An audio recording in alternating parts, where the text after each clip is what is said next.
Aquarius, Aquarius, Aquarius. Okay, welcome sa ating 2 Cents Tarot.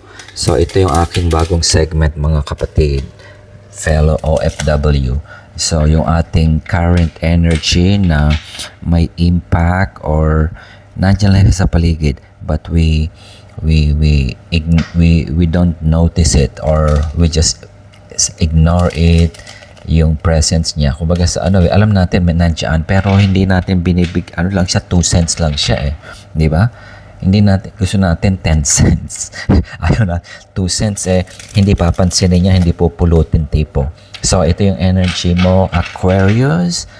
So, kamusta po mga shout out po tayo. Tignan natin kung ano yung 2 cents tarot message for Aquarius.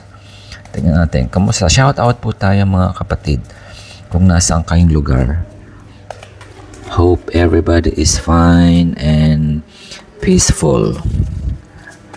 Yeah, Mercury retrograde nag-take effect na today. So I think everybody is very very moody. Okay, Aquarius. Yep, ganun din po ako. Stressful, nagtatrabaho pa rin po ako. So this is my way to release stress and communicate. So, shout out po ang mga OFW kung nasaan kayong lugar. Huwag po kayong mahiya. Mag-connect tayo at magkwentuhan using tarot. Okay, Aquarius. Ano ang 2 cents message for Aquarius? Aquarius. Ayaw lumabas ng baraha. Nahihiya o parang bore na bore siya. Kapag ayaw, kukuha ako ng 3. Okay? Okay, Aquarius, kukuha na lang ako ng 3. Ayaw niya, ayaw. Okay. 1. Okay, ano ang pinag-iisipan mo at pinagpipilian? Minsan, mahirap yung maraming choices, Aquarius. Nakakalito. Okay? Effect ng Mercury retrograde. Okay?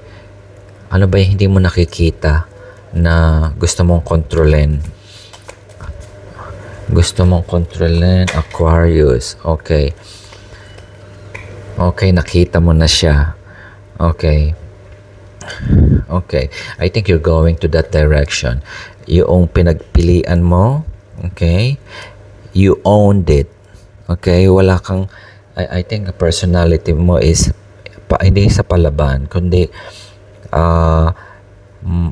head over heart tipo. Okay? Nauna yung yung pinapairal mo is yung isipan at hindi ang puso.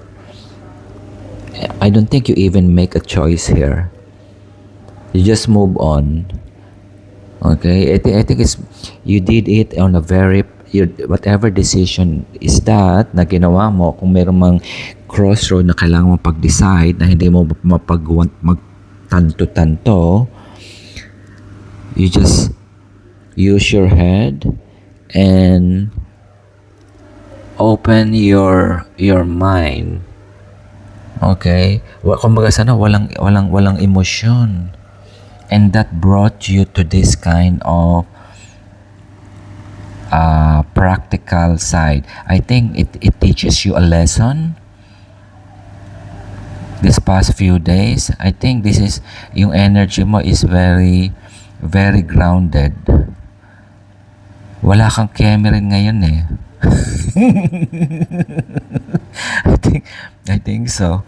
Okay, and that makes you even more powerful. Feel powerful. Aquarius. Correct ba? Meron bang ganyang situation? 2 cents tarot? Okay, so dahil na energy mo, Aquarius. Good luck ito. Good luck sa'yo ito. This is a good message. Okay, Aquarius. See you again. Salamat.